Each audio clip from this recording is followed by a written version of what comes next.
1 Coríntios, capítulo 9, do versículo 7 ao 12, começando no 7, diz assim: Quem jamais milita à sua própria custa? Quem planta a vinha e não come do seu fruto? Ou quem apacenta o gado e não se alimenta do leite do gado? Digo eu isto segundo os homens? Ou não diz a lei também o mesmo? Porque na lei de Moisés está escrito: Não atarás a boca ao boi que trilha o grão. Porventura tem Deus cuidado dos bois?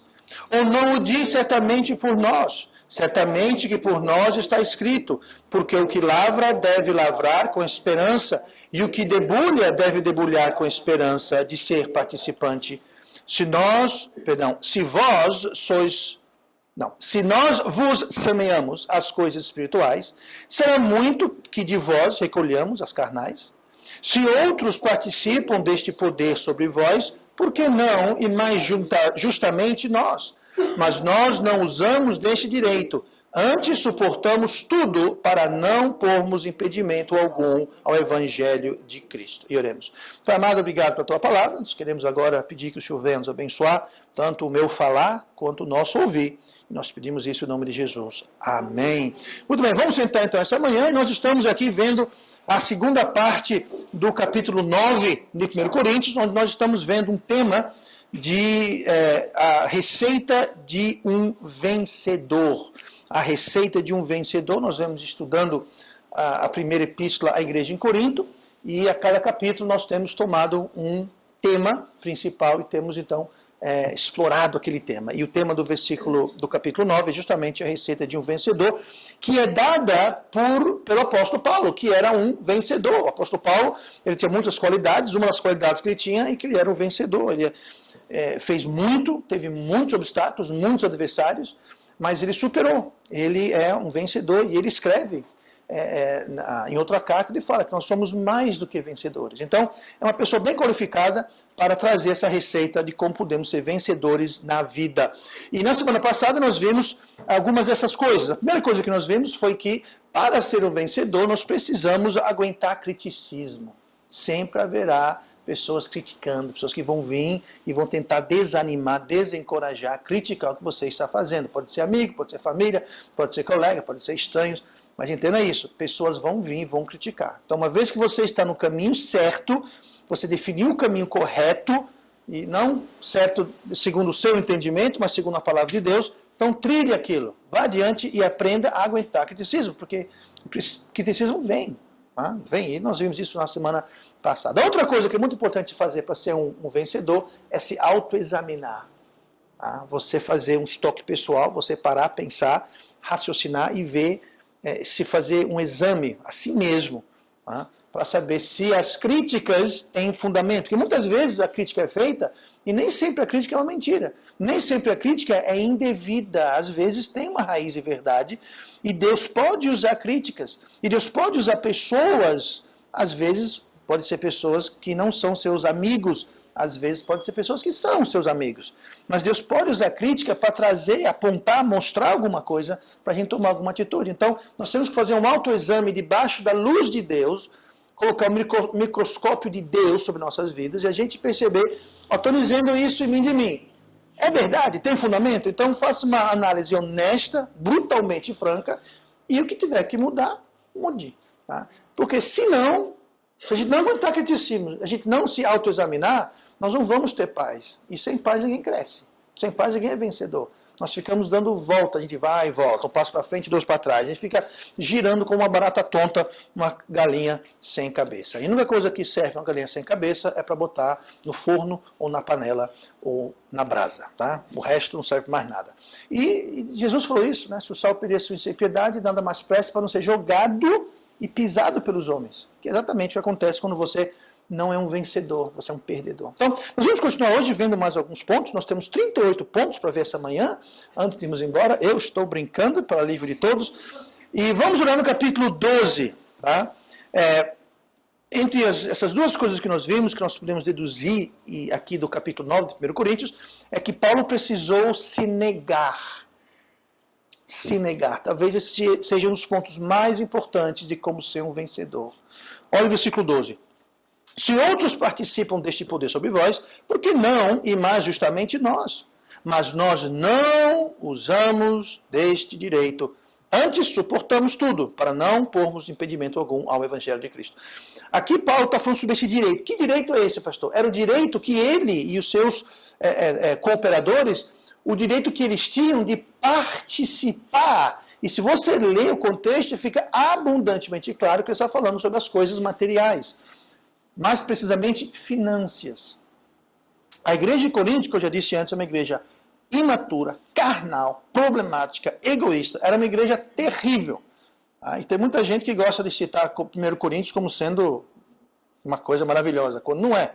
Toda a carta de 1 Coríntios, 50% ou mais da carta, é só Paulo dando rala na igreja. Está tudo errado, está muito complicada a igreja. A maioria dos seus membros estavam tudo errado. Então aqui é o seguinte, a igreja de Corinto não ajudava, cooperava, pagava, participava em nada em relação a dinheiro, finanças com Paulo e seus cooperadores. Nada. E esse direito que Paulo está falando, ele fala assim, o boi, quando a própria lei lá em Moisés fala, o boi, quando ele ajuda a moer o milho, vai comer daquilo que ele faz, daquele grão, seja milho, seja o que for. Ele fala, o lavrador, ele lavra, mas ele também espera o quê? Comer do que é plantado. Então ele falou, então nós estamos lavrando, trabalhando, plantando, nós temos esse direito. Não é só o boi ou o trabalhador rural que tem direito a participar. Nós, como obreiros da obra, do ministério, nós temos esse direito. E aqui no versículo 12, ele fala, nós não usamos desse direito. Ou seja, de vocês eu não quero nada. Eu estou me negando, eu estou abrindo mão do direito que eu tenho, por direito, por certo, por correto. Os cooperadores deles, né? Imagina que os outros estavam dizendo, ô Paulo, tem certeza disso? Mas ele estava abrindo mão. Olha, vocês deveriam, e eu tenho direito a isso. Mas sabe uma coisa? Deixa para lá. Deus vai suprir. Por que ele fez isso? Terminando o versículo 12. Para não pormos impedimento algum ao Evangelho de Cristo. Por quê? Porque tinha gente lá que ficava, não, porque Paulo recebe da igreja aqui. Se ele recebe, então também quero. Por quê? Porque só... Lembra o criticismo que nós vimos semana passada? Pois é, tinha gente criticando, achando que Paulo recebia demais, ou que recebia. De graças recebestes, de graças dá. Sabe, esse tipo de coisa. O contexto ali é outro. Mas Paulo aqui está falando, eu estou falando sobre o meu sustento. Pagar meu aluguel, pagar minha feira, pagar minha água e luz, minha conta do celular, naquela época você não sabe, mas tinha tudo isso. Então, o direito que ele tinha. Direito que ele tinha. E Paulo falou, eu vou abrir mão disso, eu vou me negar. Eu não vou brigar por isso, não vou fazer questão. E para que não tenha impedimento, porque tem muita gente que vai ficar escandalizado, muita gente vai começar a criar problema. Então, para evitar problema, para evitar escândalo, evitar confusão, sabe uma coisa? Deixa quieto, não precisa não, pode ficar. Não quero não de vocês. Tá. Então, era isso que ele fez. Ele estava se negando. Estava se negando a coisas que ele tinha direito. E nós temos que lembrar dessa questão. Eu falei outro dia um exemplo do pastor Jack Hyles, né, que certa vez, muitos anos atrás, alguém foi lá para a igreja e entregou a chave, chamou ele para fora, entregou a chave de um Mercedes novinho, carro de luxo, maravilhoso, importado. Até nos Estados Unidos é importado porque o carro é alemão, né, mas tá, carro importado, de luxo, da coisa. E ele disse, irmão, muito obrigado. Era um membro muito, na igreja, muito rico, parece que era dono da concessionária, eu não lembro os detalhes, mas não era qualquer um. E outra coisa, não foi a igreja, foi um membro da igreja, que chegou e falou, não, irmão, pastor, eu quero que você tenha esse carro aqui para você, eu quero dar de presente e tal coisa. Ele falou, muito obrigado, irmão, mas eu não posso aceitar. Mas por que, irmão, pode aceitar? Porque isso aqui vai causar um escândalo. Vão dizer que eu estou recebendo da igreja, que eu estou ganhando demais, que eu estou... Não pega bem, um pastor está andando por aí com um carro de luxo importado. Isso vai acontecer? Vai ter impedimento ao evangelho. Vão dizer, tá vendo? Você é igual aos outros pastores aí, que quer saber viver no luxo, carro importado, né? Vivendo aí. Cara, eu ganhei de presente, eu não paguei, um cara... Mas ninguém vai ver isso, ninguém vai ouvir isso. E haver impedimento. Então ele tem direito de andar com um carro, seja lá qual for? Claro que ele tem direito. Como qualquer um tem direito. É claro, não vai roubar o carro, mas se você comprar ou foi lhe dado, por que não? Ele não fez nada demais, ele não pediu, ele não foi atrás, alguém deu para ele. Ele teria todo o direito de andar com um carro importado para cima e para baixo. Porém, ele falou, não, eu vou me negar. Por que eu vou me negar? Para que não haja impedimento. Em qualquer área, se você quiser um vencedor em qualquer área, aqui estamos falando do Evangelho, o exemplo que eu dei do pastor Jack House, do Evangelho, mas em qualquer área, educacional, profissional, financeira, você vai ter que se aprender a se negar. Eu assisti um vídeo recentemente de uma, eu não sei se era um anúncio, se era um vídeo, mas estava explicando lá que se alguém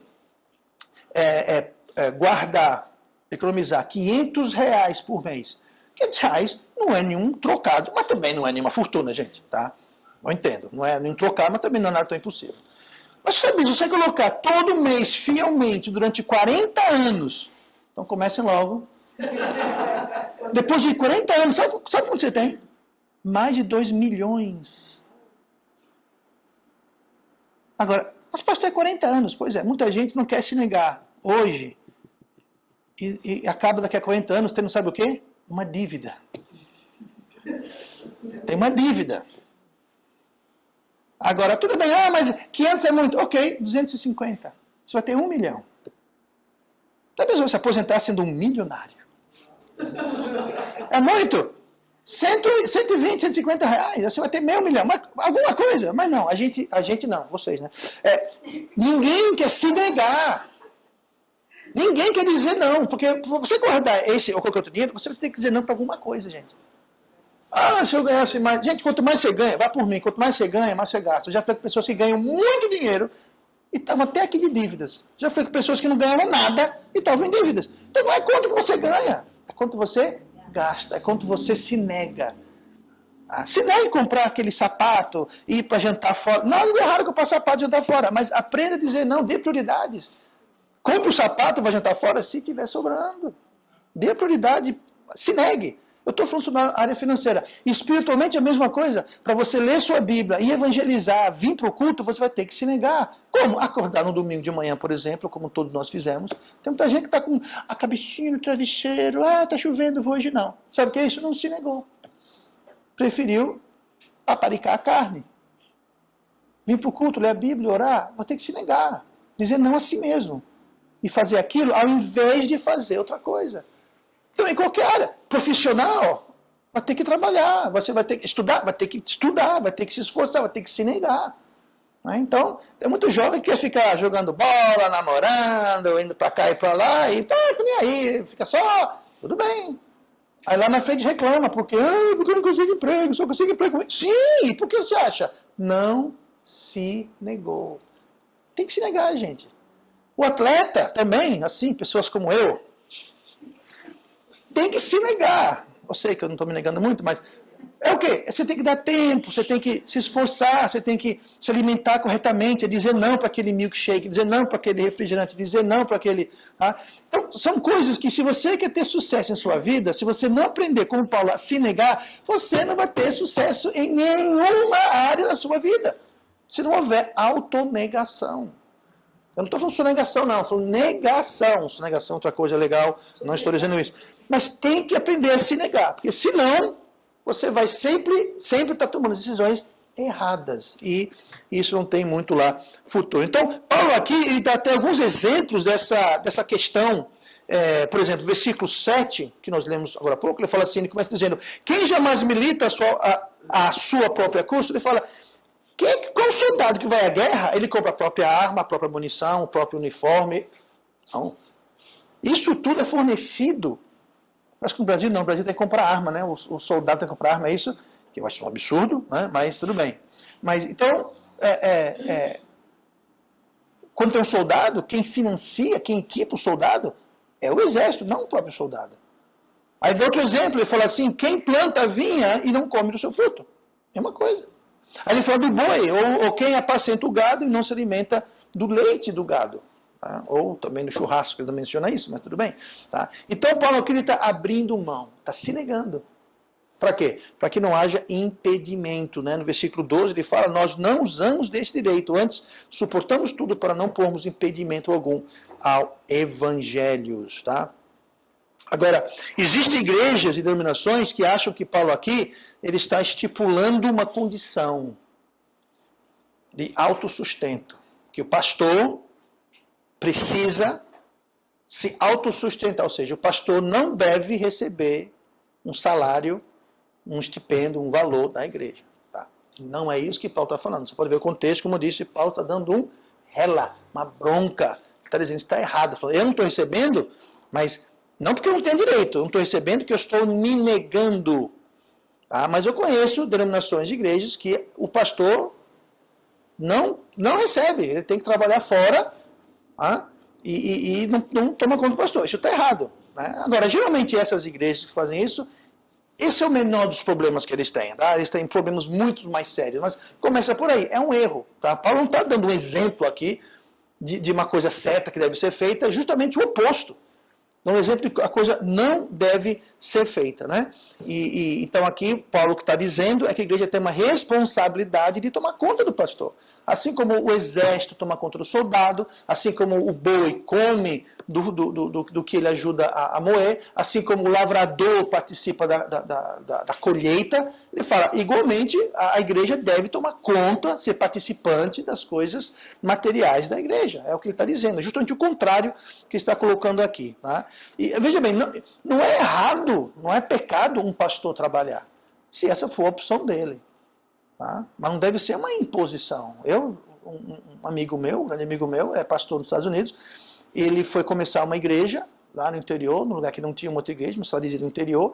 Ele foi começar o trabalho, ele não tinha sustento algum. Ele começou trabalhando no matadouro, depois ele era treinado em fazer solda, coisa assim, foi trabalhar com isso também, até que a igreja cresceu, depois de, não lembro quantos anos que foi, mas depois de um tempo, a igreja pôde tomar conta dele, ele parou de trabalhar e ficou o tempo integral na igreja. Nada de errado com isso, gente. Nada de errado com isso. Tá? Mas é uma escolha que deve ser do pastor e da necessidade. No começo, esses primeiros anos, esse pastor, a igreja não tinha condições, era uma igreja pequena, estava começando agora, não tinha condições. Então, ele trabalhava, mas quando a igreja teve condições, então mudou. Então, não há nada de errado em que o pastor trabalhe. Paulo trabalhou em muitos ministérios, mas não quer dizer que essa é a norma. Né? Nem Paulo fala isso e também não há indicação alguma desse tipo de coisa aqui. Então, Paulo estava levando atenção a eles que eles estavam faltando com atenção com o pastor, né? No caso ele. E a igreja tem obrigação de zelar, tomar conta do pastor. Tá? Não estou dizendo isso sobre o pastor Roberto, não. O pastor da igreja, seja lá qual igreja, seja lá aonde for. É responsabilidade da igreja local. Tá? Não é responsabilidade da sede, por exemplo. Para começar, não deve nem ter sede. Essa história de sede, matriz, isso não existe na Bíblia, não tem isso. É a igreja local com o seu pastor. É responsabilidade da igreja tomar conta do pastor. Tá? Mais uma vez, não estou falando sobre essa igreja e a minha pessoa. Tá? A situação aqui não é essa, é um pouco diferente, mas não tem nada a ver. Não estou aqui pregando causa própria, não. Estou falando de modo geral. A doutrina que a igreja traz é justamente essa. Mas a igreja não estava ligando muito se Paulo estava bem ou não, se as contas estavam em dia ou não, se faltava alguma coisa para ele ou não. Eles não demonstravam nenhum tipo de interesse, atenção ou cuidado em relação à condição do pastor. Então Paulo decidiu se negar esse sustento. Ele não ia impor, não ia exigir, não ia cobrar isso que ele tinha direito. Tá? Então, voltando aqui para o ponto. Quer ser o vencedor? Aprenda a se negar, como Paulo fez. Porque Paulo foi o vencedor. Mas você note aqui que ele está fazendo o quê? Se negando. Ah, pastor, mas eu tenho dinheiro, eu quero comprar isso, eu não posso? Pode, claro que você pode. O dinheiro é seu, você gasta como você bem quiser. Ah, o tempo é meu, faço o que eu quero com o meu tempo. É verdade, faça o que você quiser com o seu tempo. Não tem problema. Agora, como você gasta seu tempo, como você gasta seu dinheiro, vai impactar se você vai ser ou não um vencedor ou um perdedor. E lembre-se, todo pecado, todo erro, no começo, é bom, não é tão ruim. É só depois, lá na frente, você olha para trás, que você faz assim, ó. E agora? Agora eu não sei. Tá? Quando você chegar lá com seus 120 anos, cheio de dívida, aí não é mais amém, não, né? Aí volta amém. E agora o que eu faço? Volta lá atrás, volta aos 50 anos e começa. Não tem como, gente. Tá? Isso vale para finanças, para tudo. Qualquer coisa. Saúde. Não é? Pergunta para o irmão Manuel. Infelizmente, muita gente vai procurar ajuda médica quando já está com o pé na cova e o outro no caixão. Aí quer que faça milagre. Passa aí, tem um comprimido que eu tomo e amanhã eu vou. Não. Tá? Saúde é uma coisa que toma conta, se negando durante a vida toda. Tá? Agora a pessoa fuma, bebe, toma refrigerante, não faz exercício, faz tudo errado. Aí quando fica doente, Doutor, posso sair? Eu dei uma cirurgia, uma pílula que você toma aí. Não, não tem. Agora vai ter que tomar providências drásticas que talvez não deem o mesmo resultado. Tá? Então, quer ser vencedor em qualquer área? Saúde, finanças, ministério, educação, profissão. Aprenda a se negar. Trace um caminho à luz da Bíblia. É isso? É. Tá certo? Tá. Pronto. Não ligue para o criticismo. Se autoexamine constantemente para ver se você não está saindo, que é muito fácil a gente sair do caminho. Se examine para ficar no caminho e aprenda a dizer não a si mesmo. Não, mas não vou fazer isso. Não vou fazer aquilo. Não vou para lá. Não vou fazer assim. E mantenha-se no caminho. Que essa, sim, é uma receita para ter sucesso. E vamos terminar hoje por aqui. E vamos orar. Pai amado, Deus querido, obrigado. Ajude-nos a levar...